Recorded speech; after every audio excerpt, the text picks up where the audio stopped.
which is the highest percentage in Wales. So increasing entrepreneurship has been a consistent policy aim of the Welsh Government since the advent of devolution. We know that self-employment can provide many advantages for individuals in the wider economy, so many people are taking this choice. But research from the Bevan Foundation has found that the average income for a self-employed person in Wales is less than 2/3 the income of an employee. And in addition, self-employed people need to cope with fluctuations in work, and unlike employees, they can't usually get minimum sick pay, they're sometimes denied other social security benefits.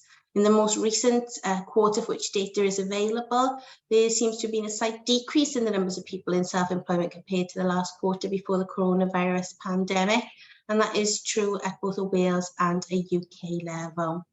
So we believe, of course, that cooperative models can help provide solutions to some of the people, some of the problems people in self-employment face, allowing self-employed people to pool resources in a way that facilitates entrepreneurship and the benefits of self-employment.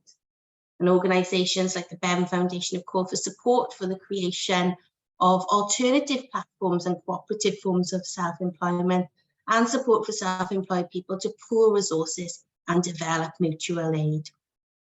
So developing these cooperative and mutual models and putting control and ownership of the platform economy in the hands of workers and communities can go a long way to answering the problems that self-employed people face and have a huge impact on well-being in our communities. So let's find out more about it.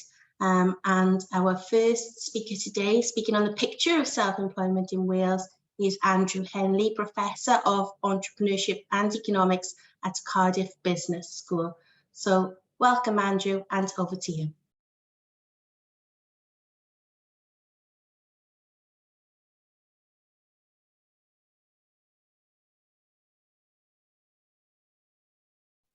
Oh, you're still muted, Andrew.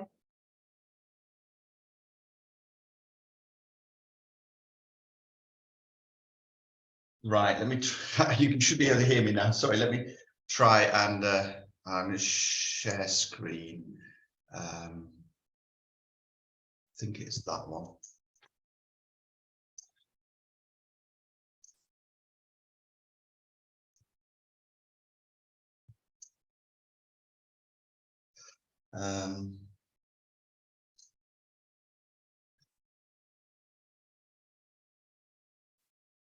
Can you see my slides now? Yes, we can. Great, right, okay, I'm there, I'm winning. Okay, so thank you very much, Vicky. In fact, you've already teed up my presentation quite well by quoting quite a number of statistics already about self-employment in Wales. I'm going to rattle through quite a bit of data. There is quite a lot in the Bevan Foundation report. I've actually got some slightly more up-to-date information in here. So this is very much a sort of selection of stuff that I've culled together very recently, but also some of my own recent work, which touches on some of the issues that you've already introduced. So self-employment, I mean, it's a very diverse set of activities, and of course ranges across quite a broad range of different perspectives, from the kind of entrepreneurial, being your own boss, right the way through to what sometimes are called dependent self-employed, or platform workers, gig workers increasingly. And what the data suggest are really quite high levels of what I call, to use an academic word, heterogeneity, great deal of difference and variation from what we might call highly qualified graduates, typically graduates, even postgraduate knowledge sector professionals, through what we see a lot of in Wales is sort of craft-based tradespeople, often with no fixed place of work, people working from a van, through to dependent contractors where there might be limited protection from the IR35 regulations, which are supposed to sort of prevent people from being forced into self-employment if they are largely working for the same employing organization. And I should also point out that about 1 in 5 of the self-employed do in fact create jobs for other people. So they are employers themselves. So just a few references to sort of recent work if you want to find out more, and I'm very happy to share these slides as well later on because there's a lot in them and you may want to look at some of them different in detail. Those are the first of those is a report that I did with Mark Lang for the Federation of Small Businesses a few years ago, and then the second two references there are to the two pieces of work from the Bevan Foundation, a descriptive piece in 2021 and then Mark Lang's sort of summary assessment for the end of that project, in which he talks about a new deal for self-employment and particularly focuses on some of these issues around mutuality and mutual support. So self-employment had been on an sustained upward trend for about at least 20 years before the pandemic. But across the UK, the COVID lockdowns resulted in a net fall of 750,000, 3/4 people were lost from self-employment in the UK. And that has been quite a puzzle really, to understand why actually so many people left self-employment despite the fact that there were supposed to be support mechanisms in place. Although you may be aware that there was a big issue around the many, potentially 1 million or more of the self-employed who were excluded from support in various ways. Now, actually in Wales, self-employment peaked well before COVID-19. It peaked in 2015, and this is a bit of a puzzle that I don't really have necessarily a direct answer for. So there were 205,000 or 15% of the workforce. And during the pandemic itself, the drop in self-employment was a bit more modest, so about 12,000 between 2019 and 2021. So these are the sort of different trends for the different 4 nations of the UK. And you can see Wales.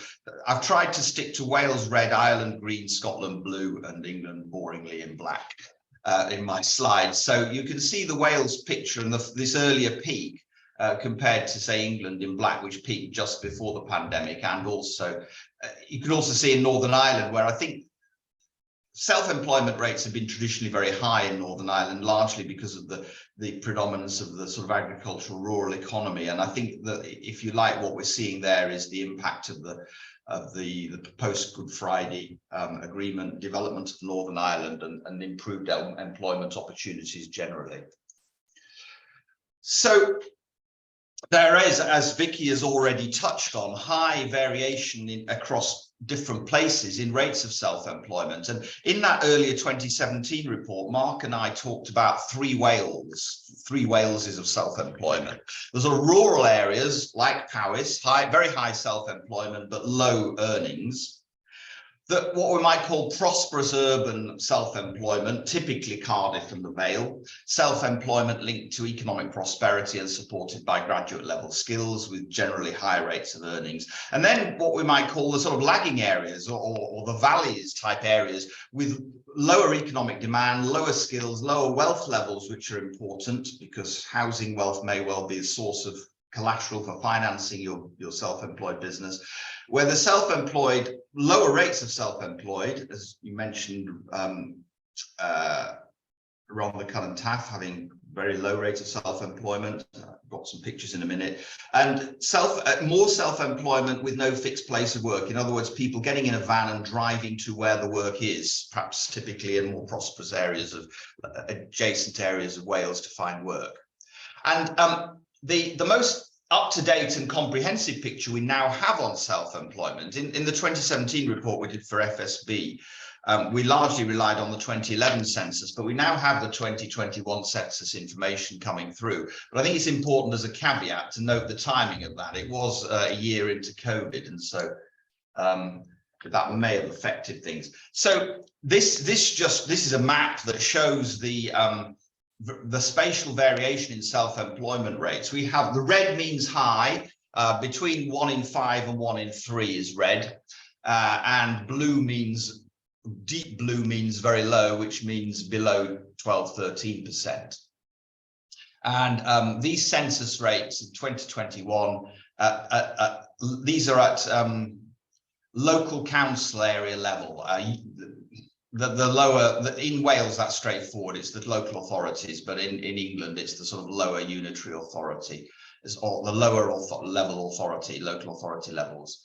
So you can see high rates of self-employment in rural Wales and in the southwest of England, some parts of the southeast as well, Sussex and Hampshire places, but also up in the northeast and the northwest, up in rural Yorkshire, where I originally come from, up there is red, and in parts of Cumbria as well.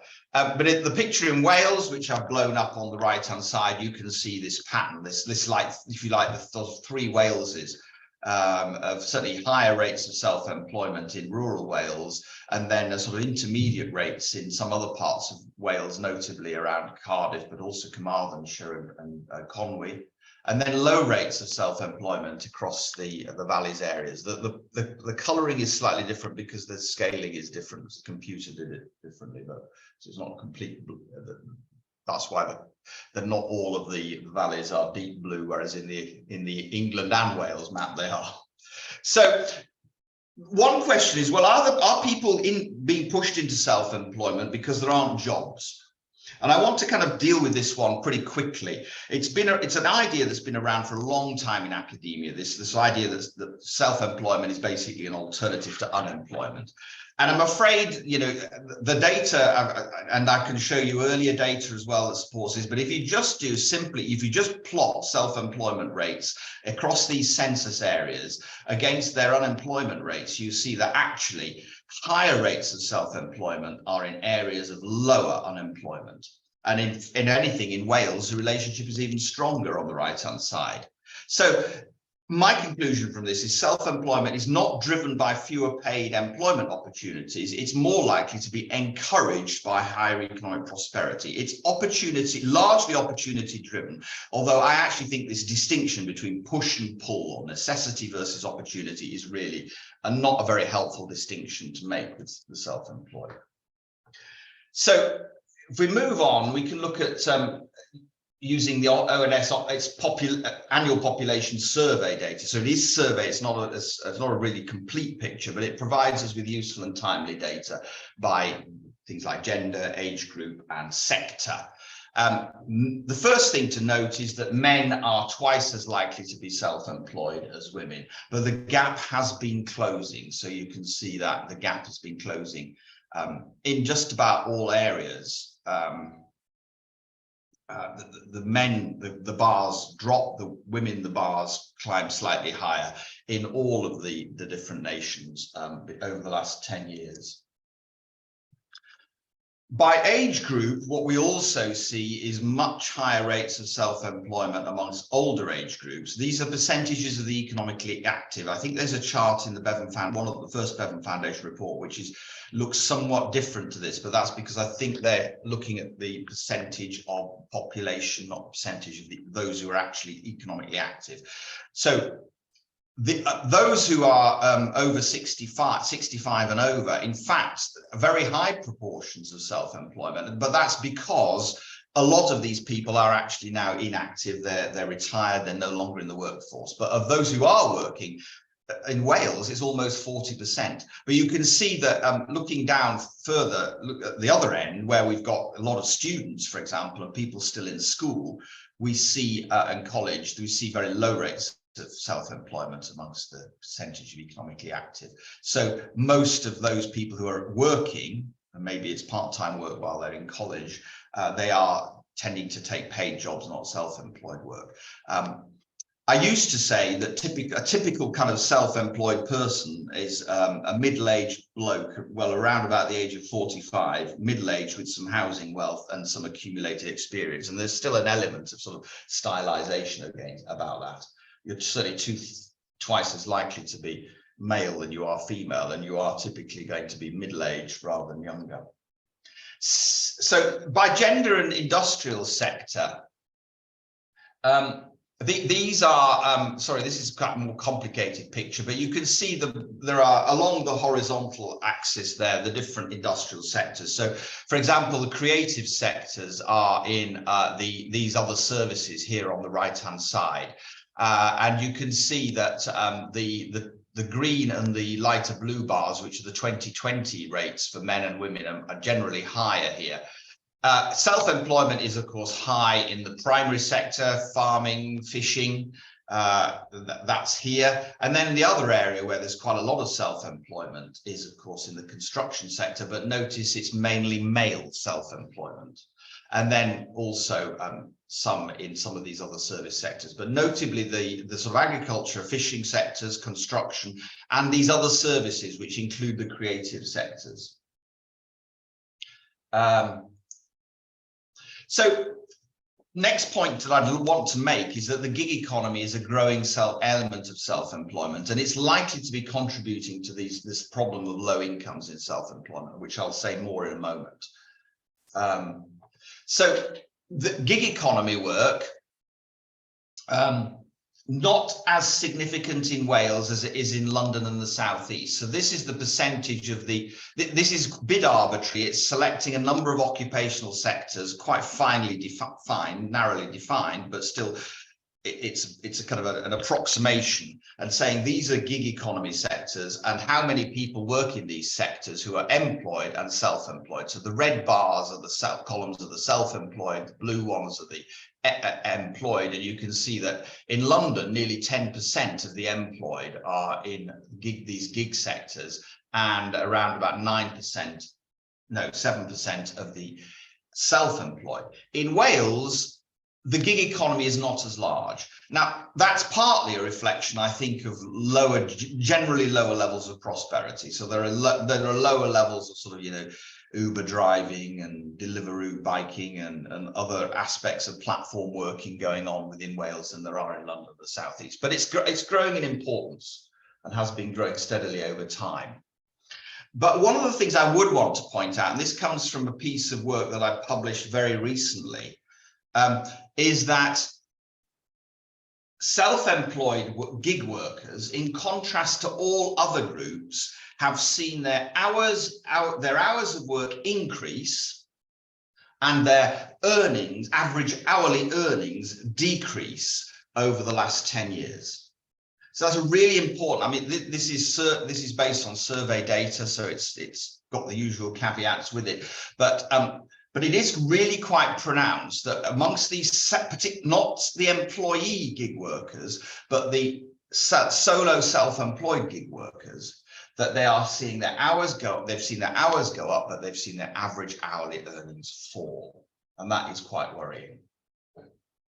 I've already leapt there to start talking about earnings, but I want to, just before I say some more about earnings, the question of how much the self-employed earn is really quite a difficult question. And there are some numbers in the Bevan Foundation report, but my own view is that I would advise taking these with something of a health warning. And there are a number of reasons why comparing earnings levels for the self-employed with the employed are problematic. These are some of the reasons. The bottom one is the one that I would really focus on. We don't really know very much about some of these others, particularly under recording of income. By definition, we don't know much about it. The problem, of course, also is that self-employed earnings are a mix of labor income and business profits, and those business profits the self-employed person may well be wanting to reinvest those in the business.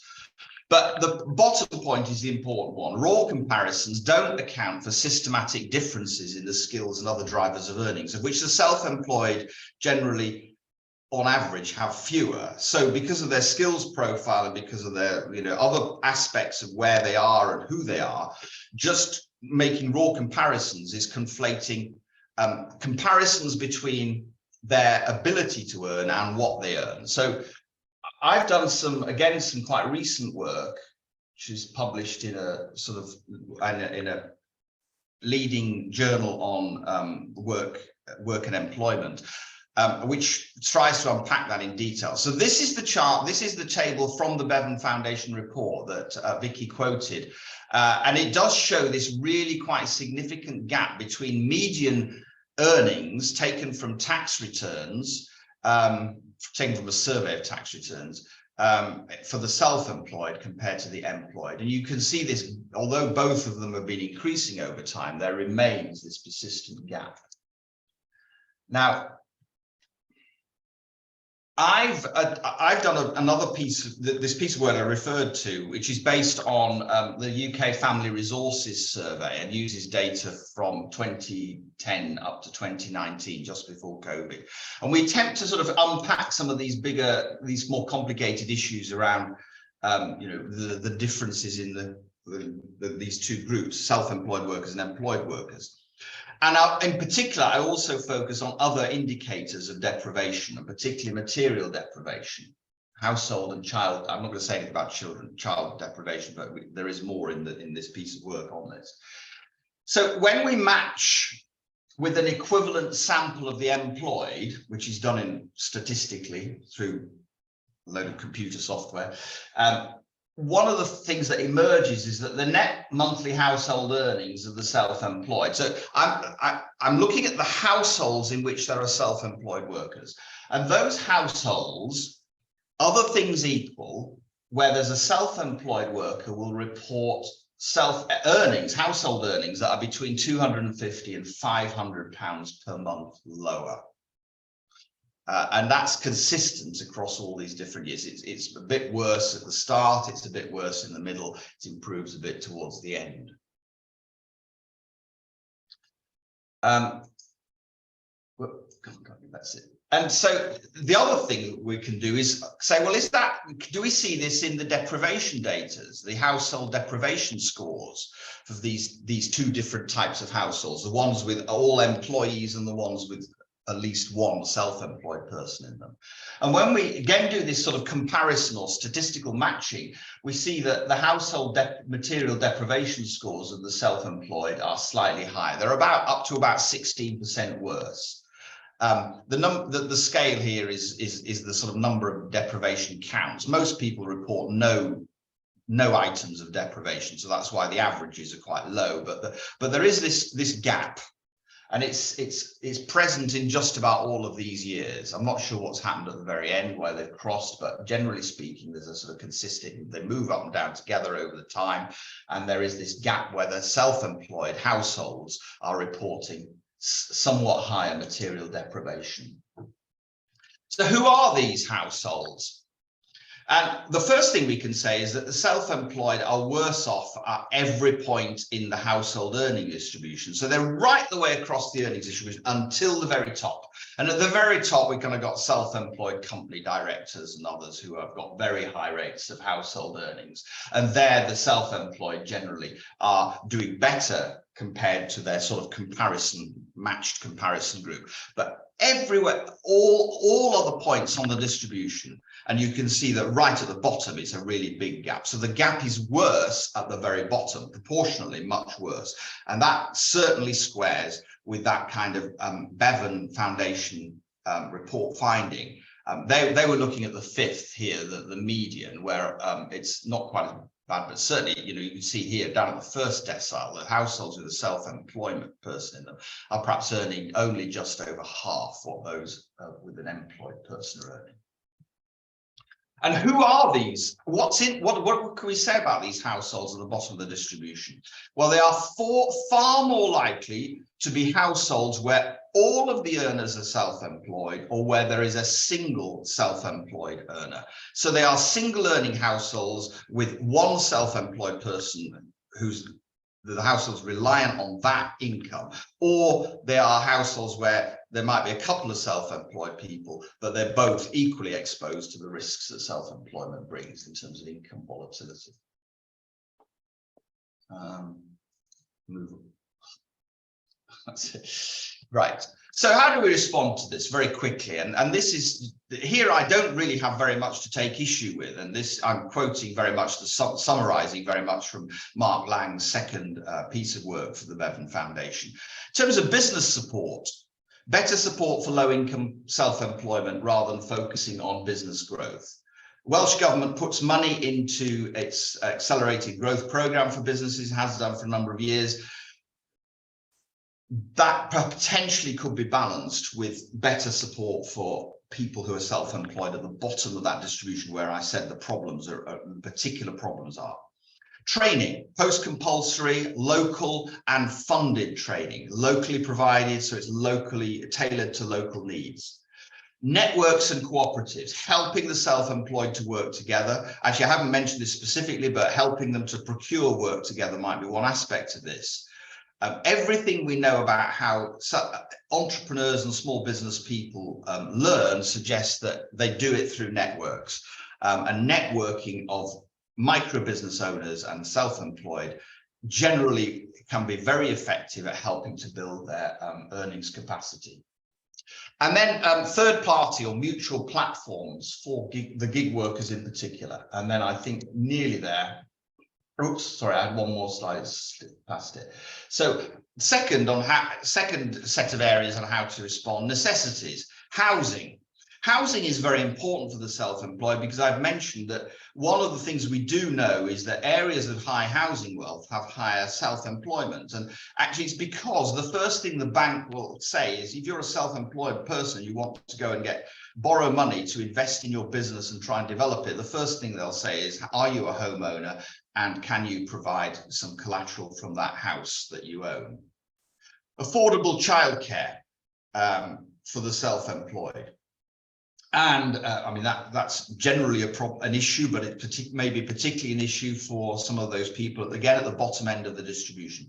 And of course, pensions and savings for where the self-employed really do struggle. And I haven't said anything. I mean, these earnings figures don't take account of differences in pension provision and not having an employer who's perhaps paying money in alongside your contribution into a pension scheme. And then protections, improved eligibility and access to benefit schemes which fall under devolved competency. And there's a number of those where the Welsh Government could be helping the self-employed. Of course, those schemes that do not fall under devolved competency also are important, but focusing on what we can do in Wales. And then issues around paid sick leave and affordable income insurance. Because of this problem of greater volatility and greater uncertainty about the self-employment incomes, it's lumpy, it comes in bits, it may be seasonal in some cases, depending on when work is available. And then questions around national living wage coverage, which I think particularly are relevant to those who are in the gig sector. So that is me done, and I will shut up at that point, and I'm more than happy to share those slides later because I rattle through a lot of stuff. Thank you very much, Andrew. That was really informative. So we're going to save a question and answer session until we've heard all three of our speakers this afternoon. So pleased to welcome our second speaker, Sian. Sian, I've got Sian Gale in my notes, but it looks like Sian Gallia. So I'm sure you can correct me anyway. But welcome, Sian, from the trade union Becto. Thank you, Vicky. Yes, it is Sian Gale, although my original name is Sian Gallia. That relates back to my Maltese heritage. But I had a problem with my work Zoom, so I'm Sian Gallia for now, if that's okay. Thank you for inviting me here this afternoon. Diolch yn fawr am gwahodd fi yma prynhawn 'ma. My name is Sian Gale and I work for the trades union Becto. A lot of the things that have just been said, I would totally agree with, especially things around pensions, procuring things together. The benefit system is really against freelance workers, paternity, maternity pay, all those things. Freelance workers only get the minimum. In terms of terminology, I'm going to use the term freelance very loosely because in legal terms where the HMRC is concerned, it doesn't exist. So when I'm talking about freelancers, I'm going to really be referring to sole traders. A lot of freelancers are sole traders. I'm going to be referring to casual workers who may be employees, who may be on contracts of a day, 2 months, but they call casuals, but they're not counted as self-employed. And then I'm going to refer to limited companies, personal service companies. A lot of our members are one-person bands who don't have another person within their sort of their company. In a way, it's hardly touching the surface here what I'm going to say today because there's so much to say about the creative industries and freelance workers. But I'll try and give you the context in terms of the union perspective, in terms of freelancing in the creative sector.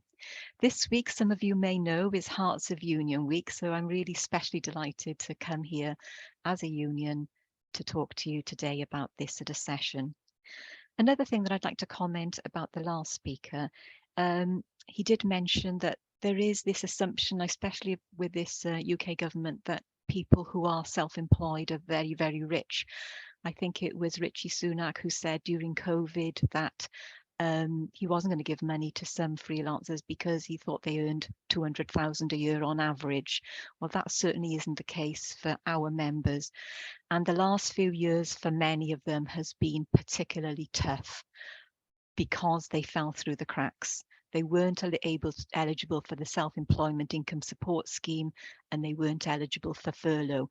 So this caused a hell of a lot of problem for many of our members. I'm glad to say that the Welsh Government did step in and did offer grants to these atypical freelance workers who did fall through the cracks. So at least they did have some sort of support. Okay. Okay, so in terms of BECTU is the union that represents behind the scenes workers in broadcasting, film, digital, theatre and live events.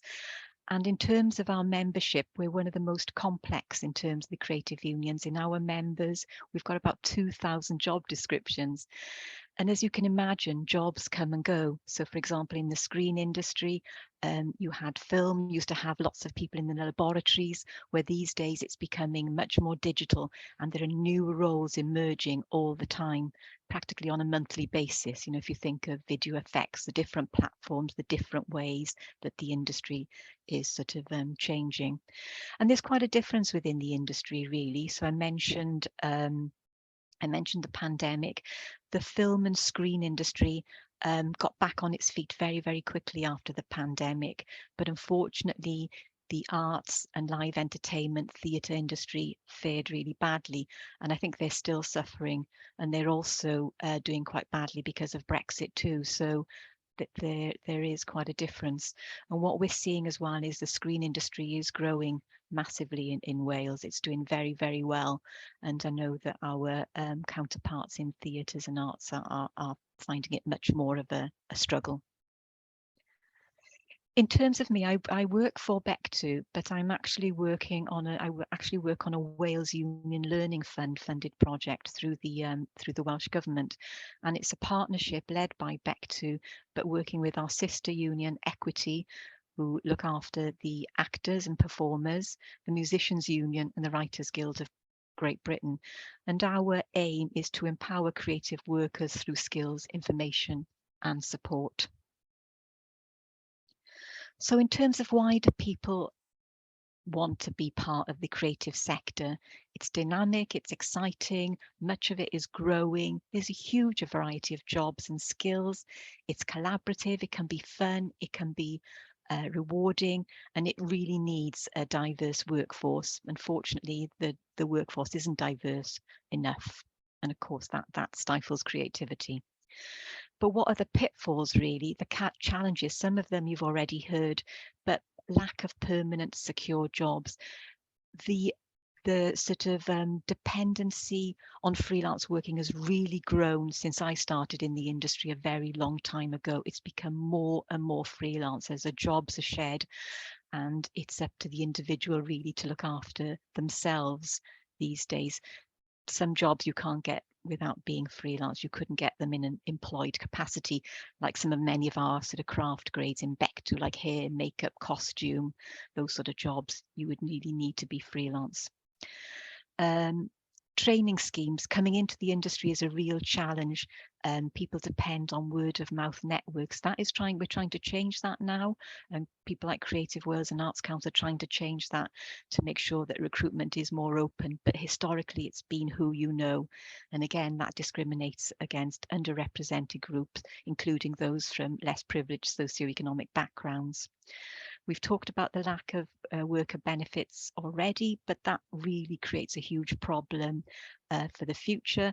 And in particular, again, for women in terms of pensions. I went freelance back in the late 80s, and I had my child in the early 90s. I had to be back in work after 3 weeks because I couldn't live on statutory maternity pay alone. So, you know, it's still hard for the 21st century. That is pretty tough that it's only statutory maternity pay, and there isn't such a thing as paternity pay for sole traders, although there is for limited companies. Lack of progression opportunities. Again, this is where unions come in to their own, especially with things like Wolf, because there isn't suppliers employer support for training. So it's up to us really to help our members to make sure that they can access training. In our industry, in the creative sector, long and social hours creates isolation when not working. And it also means that we lose parents from the industry because there's no childcare provision out of hours. It becomes very, very stressful, and people work away a lot. They work away from their home. So continue in the industry, we have a lot of people leaving the sector. And there's a culture of fear of bullying, harassment and discrimination, because people are looking for their next job. They don't have a permanent job. They have to they're a bit scared at speaking out at work because they want to get that next job. They don't want to be discriminated against. So there is a mental health and wellbeing crisis in the screen sector. Unfortunately, a Looking Glass report from the Film and TV charity, which came out just before the pandemic, identified very scary figures. 87% of people who responded to the survey, we're talking about thousands of people, it had a huge response, had presented with a mental health problem. 24% had self-harmed, and sadly, I hope this is not triggering for anybody, but 55% had contemplated suicide, and that's compared to 20% average. A follow-up Looking Glass report in 2021 found that 78% had said long working hours had had a negative impact on their mental health. The industry is trying really hard at last to try and get more people from global majority background into the industry, but 39% said they'd actually faced racial harassment and discrimination. Unfortunately, processes aren't being put into place to make sure that people are ready for the industry. Rather, they're just bringing people into the industry without changing structures and educating people around diversity. And 74% of disabled people considered leaving the industry. Beck2 had very similar outcomes. Research with Bournemouth University, 68% of responded had considered leaving the industry. So it's like a plug, isn't it? You know, you bring people in and then they go. So if you haven't got a plug in a sink, then you're going to lose people. 70% of managers hadn't had any training, and 2% only 2% of respondents said that they would go to a manager if they had a problem because they were frightened of losing work. Okay, so where do trades unions fit into this? We have power of influence, so really we should be looking at how we can change the industry. I'm going to zip through because I don't want to take up too much of the time. But you know, within the creative industries, we have 155,000 members throughout the UK. The benefits of union membership for freelancers, again, I'm not going to go through all these slides, but it's invaluable. We have an invaluable role to play, whether it's health and safety, whether it's dignity at work, whether it's the green agenda, whether it's networking, whether it's tax, insurance, knowing their rights, then the unions are crucial in terms of supporting freelance workers, just as they are in terms of their employed counterparts. And there's no one else really to advise them on these things. And then what do we do as a learning program that I work on? I do research and surveys to identify what the learning needs are. And like the last speaker said, you know, we make sure that training is accessible, affordable, local and relevant. Much of the industry training is undertaken in London or outside of Wales. We make sure that that training happens locally. And where we can, we organise the training to make sure that we've got those trainers locally. Again, I'm not going to go through all of these, but these are, you know, we run events, networking, partnerships and signposting and special projects. The other things that we've been doing in terms of the unions is working with other organisations like Creative Wales. We've got a project piloting a wellbeing facilitator, which is going into the screen industry and looking at the working practices. So helping is a two-pronged impartial person who goes into the workplace and identifies, making sure that the company is doing things like mental health risk assessments, which they should be doing but don't, but also looking after the welfare of the workforce. And the pilot so far has been, the results are coming back really good from the point of view of the worker and of the employer. Freelance union learning reps, they go out into the community and identify the needs of the worker.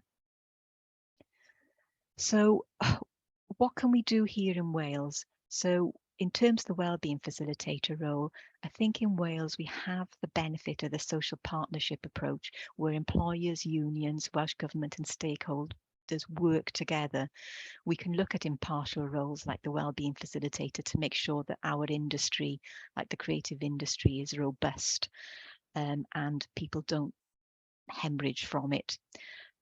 We make sure that equality, diversity, inclusion are to the fore. And we want best practice. We want to make sure that Wales is a destination of choice for creative workers and productions. So over the years, the Cult Cymru now is celebrating its 15th anniversary on the 1st of April.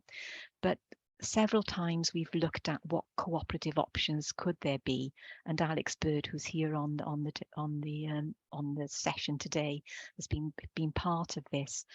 And one of the things we did was we had an event going back to 2017 in Merthyr, looking at how cooperatives could be set up in villages and towns throughout Wales where there are empty shops, etc., where co-working could happen and where people could collaborate, get together and create a joint social business together.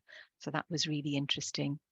And then 2 years ago during COVID, we did some work with Alex and other people and a group in Butetown looking at, are there different work solutions for people rather than feeling isolated and feeling that there was an extractive way of working through an employer? Was there a way that we could enable more sort of solidarity? So the things that were discussed were the things like collectively own and share within communities the means of productions and access, the common ownership of problems and collectivity and problem solving rather than exploitation, honing the craft together across co-ops to share back office load and systems. Many of our members really don't want to be doing business. We make sure that they see themselves as a business, but really they want to just carry on with their craft, but that's not enough. So if there's a collaborative approach and someone could take that load off them, then that could work. And there are good examples like the Denbighshire Music Cooperative who do things like that. Flexibility to work collectively and independently, critical cultural unlearning from career advice. I was horrified being on a group of an FE group a few years ago, where the person from FE said that their role was to mold people into the needs of the employer. I thought that was horrendous. What we want to do is have creative individuals who can meet their full potential in the way that they want to, and they will be a better person for those employers than someone who's molded to a specific remit. So we're looking at opportunities to utilize technology to think more about collective bargaining and economies and exchange and scale. So there is a way that collaborative working can be different, and I think this is a way that we can really think for the future. And then in terms of cooperative capacity building and placing an emphasis on connecting, accessing support, etc. So looking at sort of things like professional indemnity through meeting a set of principles, values, capabilities held in common, a set of alternative capability being bit of activism, reflecting the value, place and possibility of lived experiences, offering practical support and solidarity, drawing on co-op and union abilities to nudge doors open, seek policy funding, resources, including unions and co-ops, reflecting on their own practices together, and looking at sort of evaluating what's working, peer-to-peer support, and looking at sort of progressive ways of working. And work to the mutual benefit of unions, co-ops, individuals. There's the next generation of trades unionists, cooperatives, and creatives as sort of a trinity. I think we're only just starting to touch the surface on this, and I think there is a lot more exploring that we can do. So excuse the sort of whistle-stop tour of the creative industries and self-employment, but I think it's just the beginning. I think there are huge options for cooperative working in the creative sector that will empower and enable people of all communities in Wales to be part of a sector that can be fantastic, but can be absolutely horrendous for many people. Diolch yn fawr. Oh, thank you so much, Sean. That was really interesting, and I think got all of us thinking about the potential for cooperative solutions within your sector, because there certainly seems to be a great need. So our final speaker this afternoon will have experience of a timber cooperative. So I haven't got a name for this individual. I've been busy looking to see if I could try and match a face with a love of timber, but I can't. So I'm going to need to just ask that person to reveal themselves now and to take us through the next stage of the meeting. I'm going to jump in here, Vicky, because I'm not sure if they're on the call. I'm not sure if they've had any technical issues or something. So it might be that we have to skip over Timber Co-op, unfortunately. I've done like a very, very brief presentation, sort of just highlighting some case studies and everything for us to go through. So hopefully someone from the Timber Co-op will jump in and I can stop my presentation, but I'll jump in for now and just take over. Great, thanks, Dan. So if I just share my screen.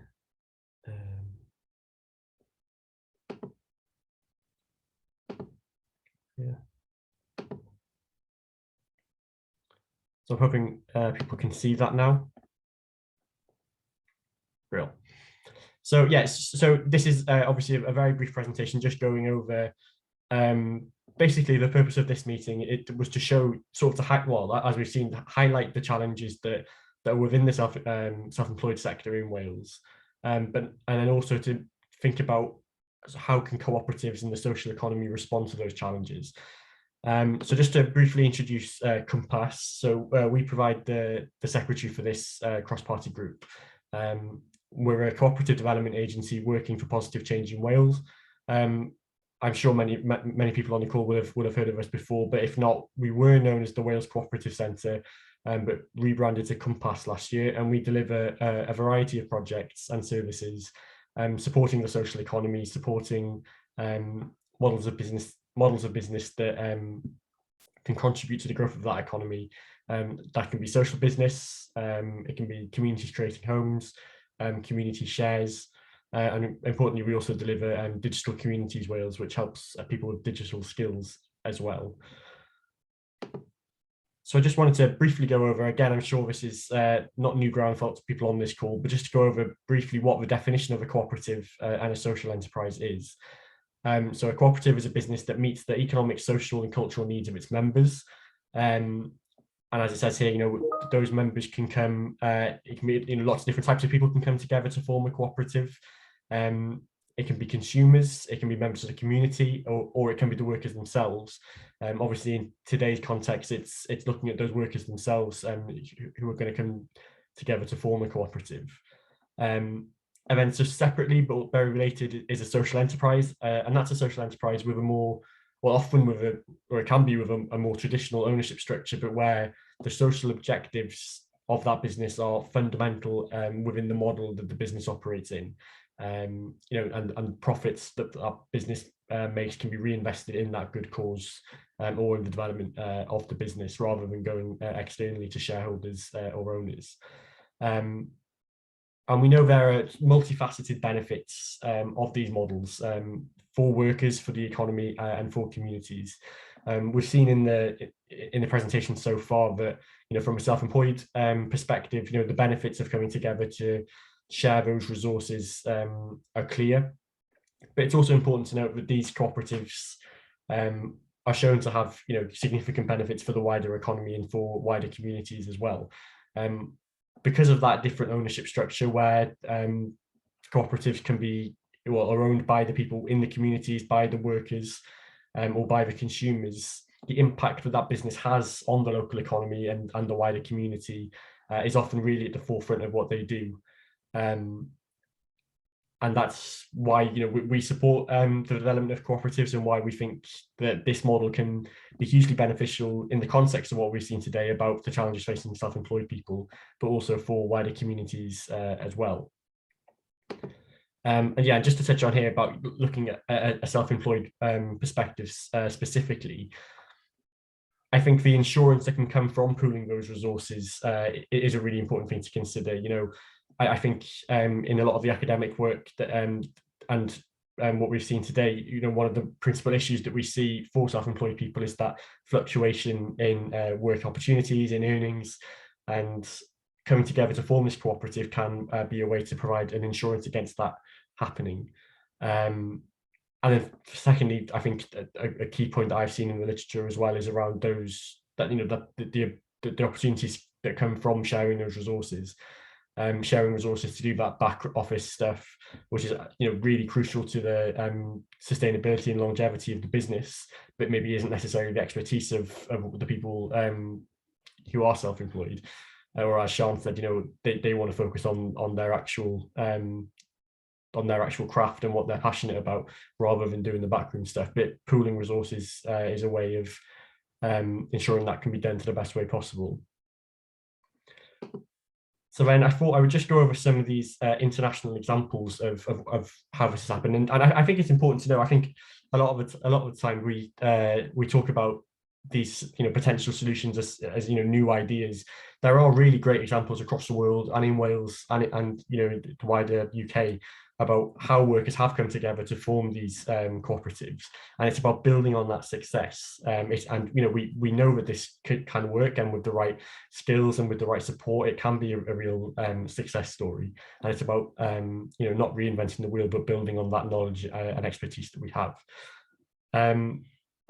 So I know we've discussed the Bevan Foundation report today, and one of the positive examples that was used in that report was of Dutch Bread Friends, and I think that's, you know, had a lot of interest sort of internationally, and that's from a tradition in the Netherlands where self-employed people can come together to pool those resources. So, you know, of course, like we've heard today, that the benefits that are available to workers aren't necessarily available to self-employed workers, and these funds are a way for people to pool those resources and access that insurance when they need it.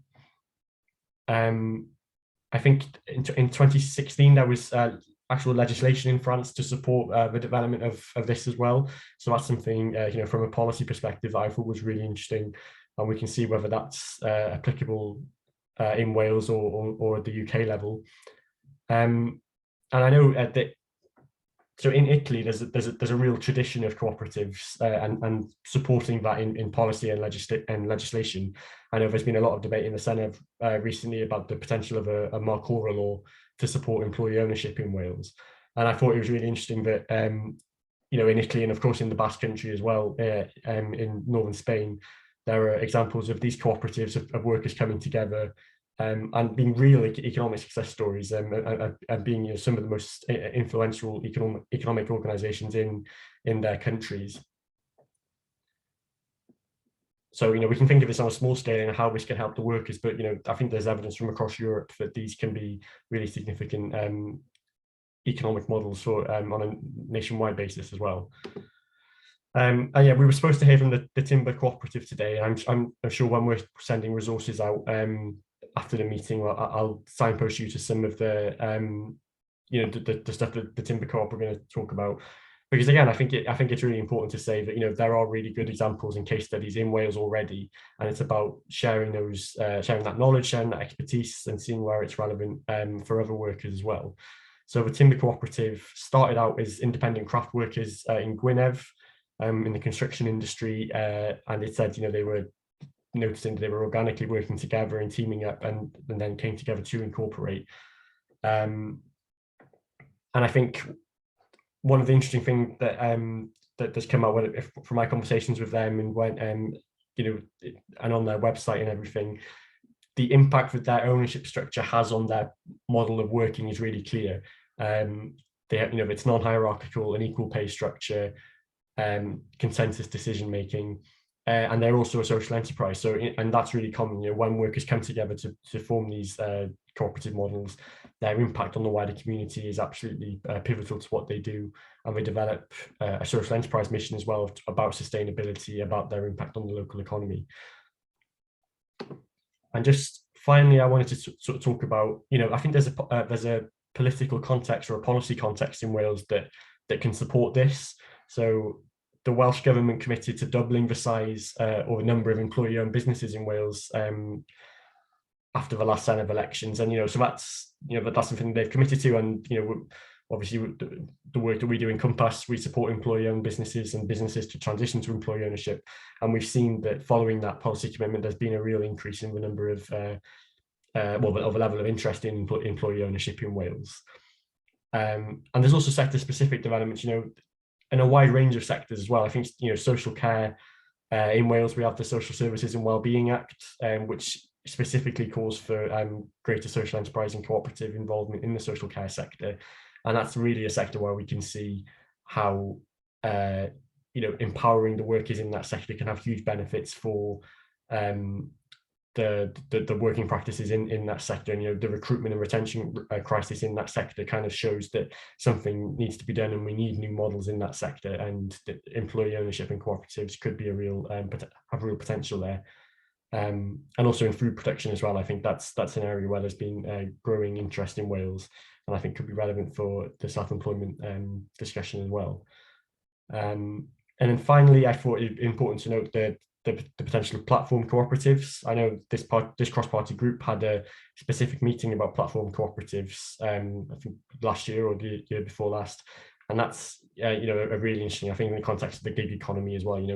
Many of the key players or the big players in that platform economy are huge multinational corporations, and if we're going to support the workers and create a fairer, more sustainable sector for those hugely influential businesses, new models such as cooperatives that have that digital capability and knowledge are going to be really important. So this is very much an area that we at Compass are interested in, and I think in a policy from a policy perspective, I'm a policy and research officer. From a policy perspective, this is something that Wales has the potential to get ahead of the game on. And hopefully, from this meeting and for further meetings, we can collaborate to make sure that Wales is leading the way on this. So, I know there's lots of really interested parties in this call. If you'd like to get in touch with me via Compass, to my contact there, it's dan.roberts@compass.coop. And yeah, I would just say, obviously, and it's a shame we haven't been able to hear from Timber Co-op today, but there are really great examples in Wales. And if you want to highlight any in this call or afterwards, then please do get in touch, because I'm sure there could be a lot for us to learn from. Thanks very much, Dan. And it's been really interesting meeting so far, hasn't it? Unfortunately, Sean's had to leave to whiz off to another meeting, but we do still have Andrew with us, and Dan, of course, for our Q&A. And thank you all also to Alex Bird for putting some really useful links to some research documents that he's done in the chat, and Sean's contact details are also in the chat if anyone would like to contact her. So I'll open it to the floor now for questions which you could pose to either Andrew or Dan, or to both. So please just raise your hand if you do have a question to ask.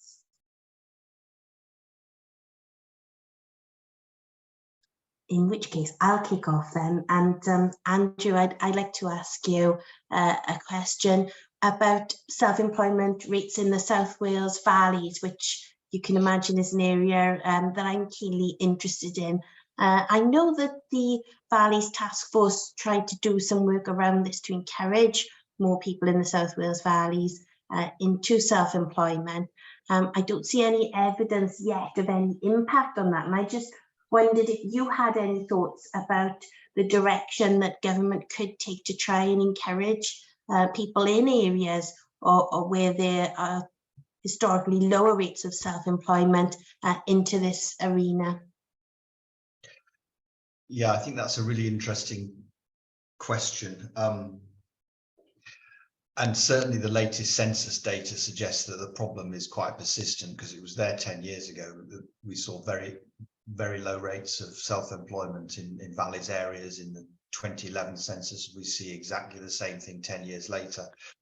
I think the problems are quite challenging, and it's partly around this. I come back to this point I made quite early on that in my presentation, that opportunities for the self-employed tend to be driven by economic demand. And if we're talking about areas of low prosperity, low wealth, and which have had persistent problems of lagging economic outcomes, then it's not going to be a good ground on which to create, locally based self-employment activity.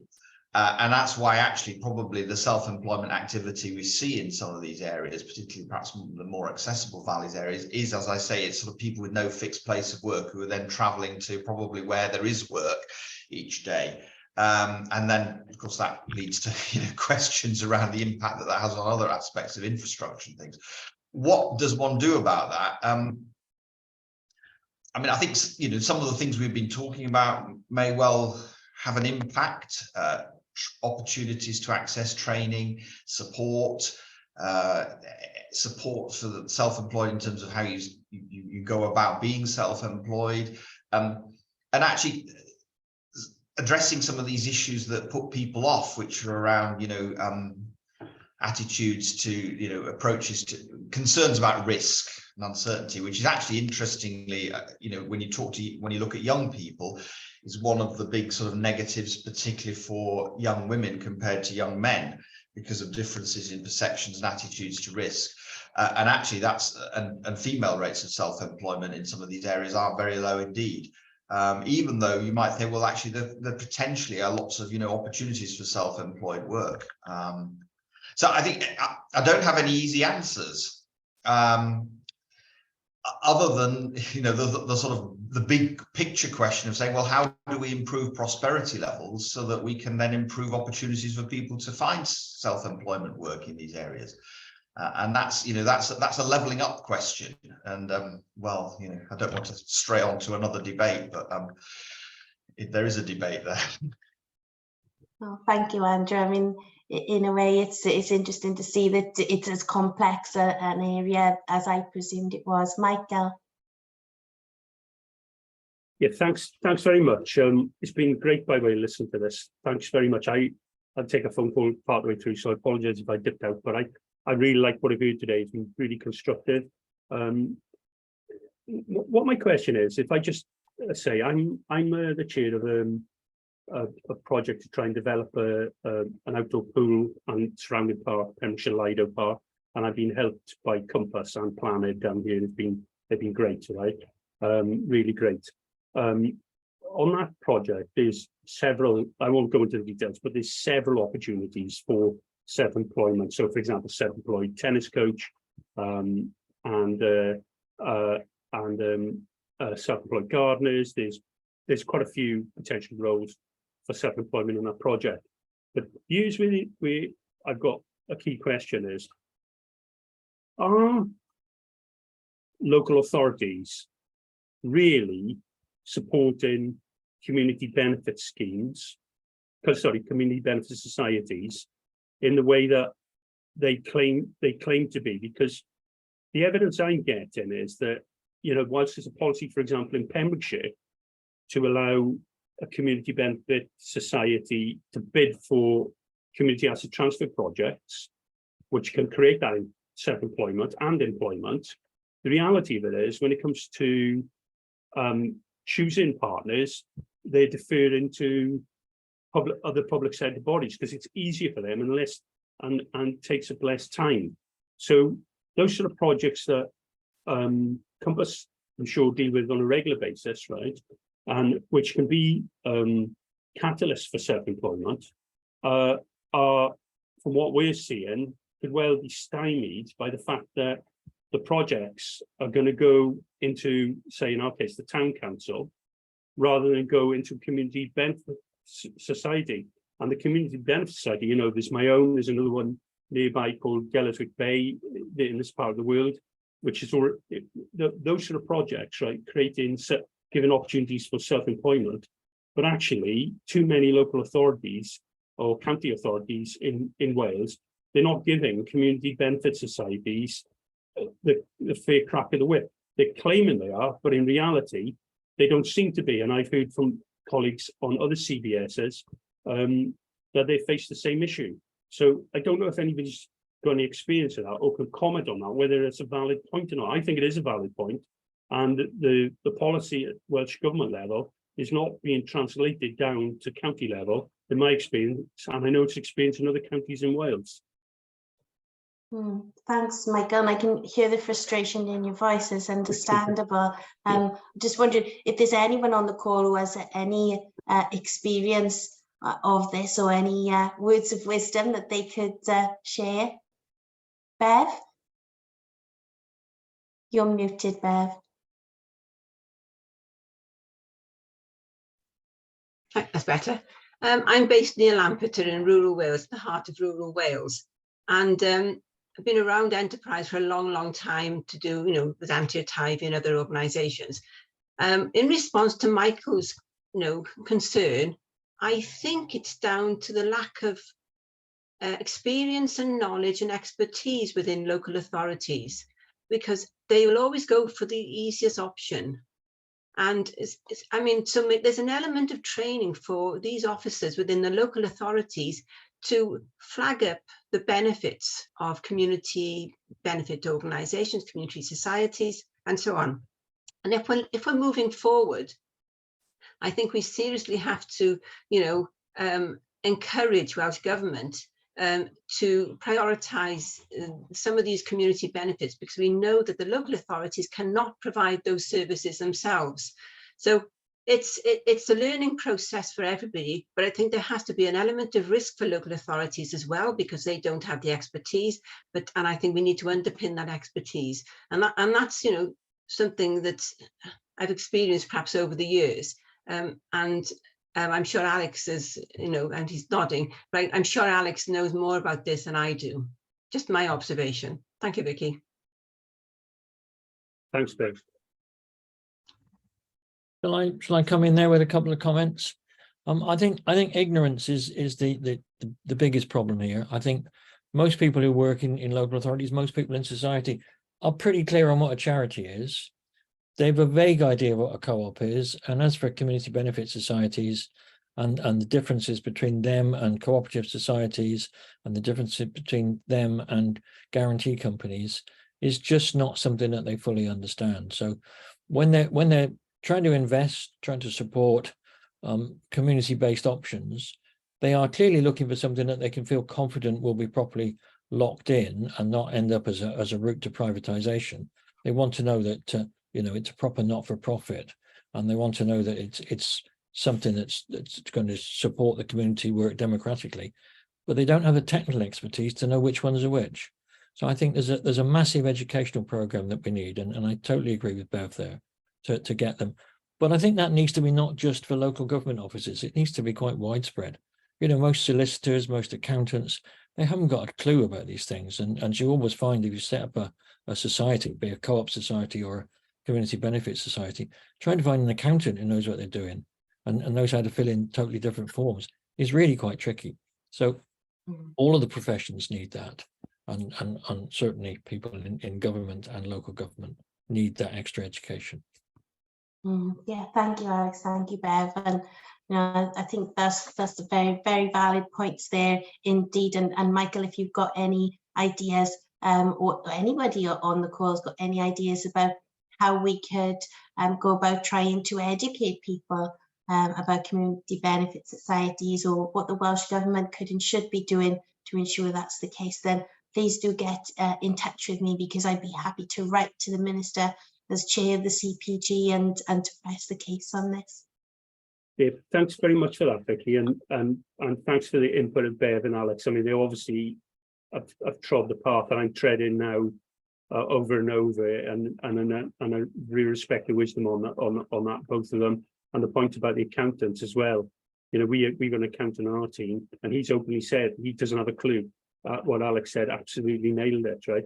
But I think what we could do, Vicky, is if I document our experience so far, probably the best contribution we can make in terms of pushing this forward is to write a case study, really. I think it would be a good idea. Would that be useful? Absolutely, yes. Let's keep in Okay. touch. I'm bringing Molly in now. Molly.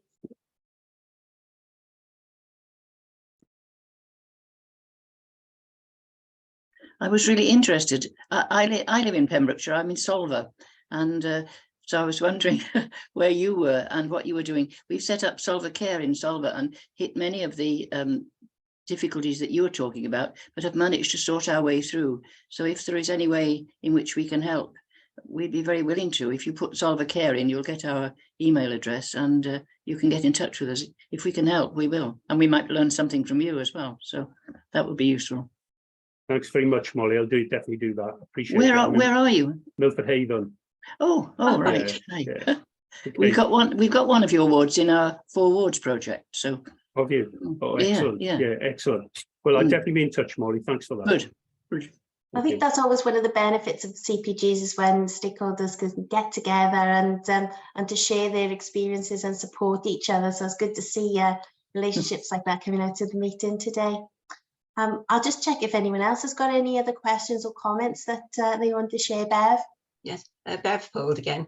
It's in response to your question about the low level of self-employment activity within the valleys, and Andrew's slides regarding, you know, the low take-home and so on.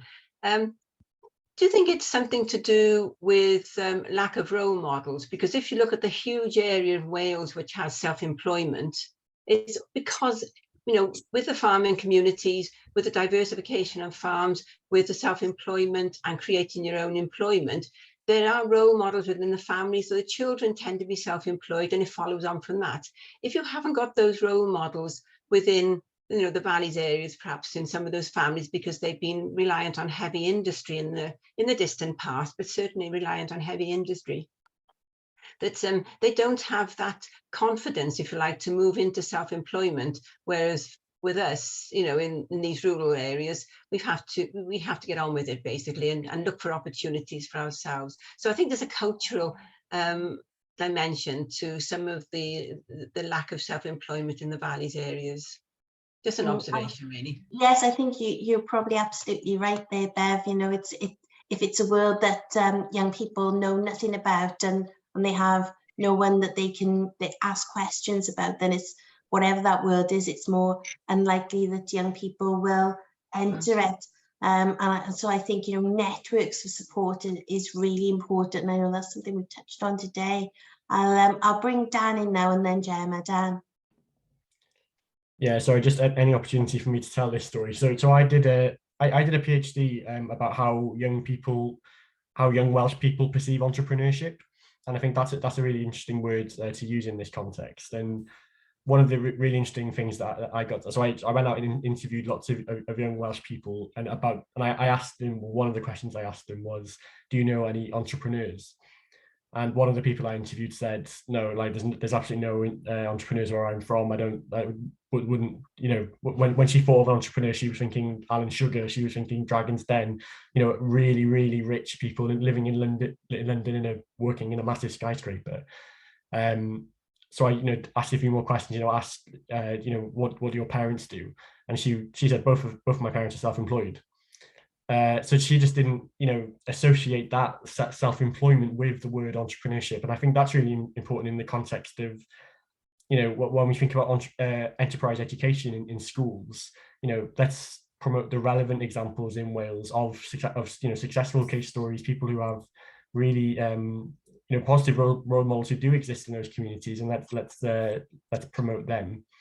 And what was really interesting as well is that, you know, I was asking young people about how they perceived Wales as a place for entrepreneurship, and a lot of the people thought if they wanted to become an entrepreneur, they'd have to leave Wales to do that, because Wales as a place wasn't a place that could facilitate entrepreneurship. But those young people who I spoke to who did have those positive local role models were far more likely to think of Wales as a place where they could become self-employed and start their own business. So I think the language and the culture that we use is really, really important on this topic as well. Thanks, Dan. I'll bring Gemma in now and then Andrew after that. Gemma. Thanks, Vicky. So as you can see, my name is Gemma Casey, and I actually work for NatWest. So my title is Ecosystem Manager for Wales. And what I do with NatWest is I look after all our enterprise support programs for Wales. So all of our enterprise support programs are fully funded by the bank, and they're accessible to anybody. So you don't have to bank with NatWest to access them. So I don't do anything to do with banking. It's all to do with SME support. And there's been quite a lot of this debate that's been of real interest to me in terms of the support that we offer. And I briefly wanted to come in off the back of Bev's comments about role models. So many of you on the call will be aware of the Rose Review of Female Entrepreneurship, which our CEO, Dame Alison Rose, wrote in 2019. Every year we update the Rose Review, and the latest edition will be launched on February the 22nd. And this year I'm really pleased that we will have a spotlight on Wales and support for female entrepreneurs in Wales. To your point, Dan, I agree, entrepreneurship is a real Marmite word. So I'm often very careful in the context I'm using that in. But one of the things that the Rose Review highlighted was that women generally said they had a lack of relatable role models. And we've got various interventions that we have created off the back of that, and always in partnership with other people. So this has come up a lot today on the call, I think, about the power of working in partnership and not in silos. I just wanted to flag one resource that we've got. So last year, I launched a podcast series in collaboration with University of South Wales, and that's called Inspiring Women Wales. And what we seek to do with that is to tell the stories of women from our communities who are running successful businesses. So not the women that we think of, not the sort of Karen Brady's, amazing as she might be. She doesn't sound like me. So therefore she doesn't really inspire me. And I think that's what we see when we talk to people about what inspires you. So, for example, I spoke to one woman who has set up what she calls a TripAdvisor for dogs, and she's based in the Valleys. Somebody else who's doing bespoke business support for mums, again based in the Valleys. So that's the kind of work that we are looking to do, and as I say, work in partnership. So if there is anybody on the call that's interested in knowing more about what we do and how we can leverage the free resources we've got to get in front of more communities, then that would be great. But yeah, the podcast is called Inspiring Women Wales, and it's on all podcast platforms. Well, thanks, Gemma. That's really interesting. We've got Andrew and then Mark. Andrew. I mean, just on this question of role models, I mean, I'm hearing this a lot, and it's been an issue that's been around for a long time, and certainly, but was on a internal meeting actually here in the university last week, in which this question of the word entrepreneurship putting off young people from business startup and self-employment, and it is a bit worrying in a way. But I think there's two things going on here. First of all, there's the kind of role models that give inspiration. And the messages certainly coming out of the TV screens are not necessarily helpful, because the people who are participating and the people like Alan Sugar and others, they don't look like me. They don't look like people I'd want to work with, actually, in some cases. And there's a big problem there. The second aspect is access to knowledge about how to do it, and that is really about saying, well, if you're in Powys and you come from a farming family, then you'll understand self-employment. I was doing the pay-as-you-earn books when I was 15 for my father. I knew how. It wasn't in Powys; it was in Yorkshire, but same sector. I knew how to do how you worked employing people at an early age, and it didn't look unfamiliar. Whereas for somebody who has none of those sort of contacts and none of that sort of family experience, there's been more problems. So there's a difference, I think, between inspiring people but also networking them so they can actually access useful, intelligible knowledge about how to do it. But I think in terms of a plug, I mean, Wales has has blazed a bit of a trail here and should blow its own trumpet a bit, because the Big Ideas Wales programme that's now been running for 10 years, I think is exemplary in terms of what it's achieved compared to other parts of the UK and other parts of the world, and indeed other parts of the world have come and looked at what goes on here. So there are lots of role models out there, and there are, you know, and there's a, you know, a very effective scheme that's accessing that. We just need more of it, it seems to me, and we need more of the kind of role models that are relevant. And in terms of this whole context around mutuality and cooperatives, then I think we need people from the social enterprise sector and the cooperative sector to also be able to say, look, and this is a way of making it work and thinking about it, particularly when you're trying to appeal, actually, particularly to young women who I think are less attracted by this sort of, you know, oh, well, I can become self-employed and make loads of money and own a big car, which is, you know, or be a big, you know, successful techie inventor. You know, there's a lot of kind of gender stereotyping that needs to be addressed as well. Yeah, very interesting. Thank you, Andrew. Mark. Thanks, Vicky. I just think we need to reflect a little bit on what Sian said, and also Andrew's points about. So Andrew's point, the £250 to £500 discount from everyday wages, and Sian's, I think, quite frightening statistics about how people are finding things in the sectors that she was referencing, particularly regarding mental health. And the assumption that self-employment is inherently good and inherently something we need to pursue, I think needs to be challenged. Well, I remember Alex's work that he's referencing, the thing at one point suggested that 76%, tell me if I'm wrong, Alex, 76% of self-employed people earn poverty wages.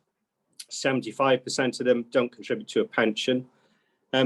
And when we talk about role models, you can never get somebody who's self-employed to tell you that they're having a bad day. So there's a game face that people put on that says, yeah, I work for myself and everything's good. The phone's off the hook. I can't, you know, this is the way to go. It's a really damaging narrative, I think. And I think we just need to have a sense of what we want and not actually put the pressure onto people to think that self-employment is a route out of poverty, because clearly the evidence is that it isn't. And I think politicians need to probably think about that as well, because it may not be the best thing in the world. Alex is going, so he can't prove my 76% now. That's typical, isn't it? But anyway, thanks, Vicky. You are correct. They are correct figures, Mark. Thank you, Alex. Michael, I'll bring you back in now. Yeah, something I did back in, a number of years ago. I've been self-employed since I was 23. I'm 57 now. And I did, in the early 2000s, really came very close to losing the business entirely, going bankrupt. It was very, very tough experience. I managed to hang on by my fingertips.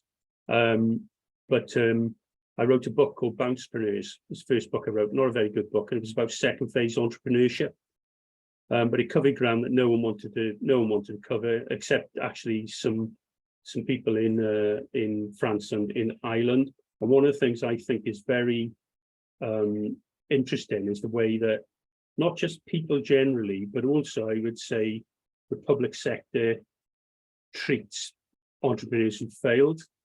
And it's a very interesting phenomenon, because the reality of it is, if you work for a company and you make a serious mistake in that company, right, you might get dismissed, but you probably hang on to your pension and other rights, and you probably go on to find another job. You might lose your career path a little bit. You might be mothballed and stuck in a department that you never move out of. But bottom line, you make a bad decision and you know your life is affected, but not drastically. You make a same bad decision, which can be, you know, with me, it was change of government. We were out of business with a change of government within a month. It took us 2 years to work it out. We were dead in the water within a month when there was a change in national government, right? That didn't matter which way it went, but it's just a big change. Now, I made, you know, using myself and other people as an example, things can come out of the ether. They're not just necessarily terrible decisions or running the business badly. You can get shot down from a number of directions. But the way society treats people who've lost a business is dreadful. It's really dreadful. And the language they use around them and the stories they use around them is really, really quite wicked in my view, and it needs to be addressed. Now, some countries, for example, France, have done quite a lot of work. As an individual in France, a lot of work to shorten the period that those people were really put into financial basket case kingdom. And also in Ireland, they're done a bit of work on second phase entrepreneurship to try and bring those people back. Because it's those, although people say, oh, you know, don't be frightened of failure. We touched, you know, if you're a young black guy and you lose a business in Salford, you'll never do it again. You'll never do it again. Okay.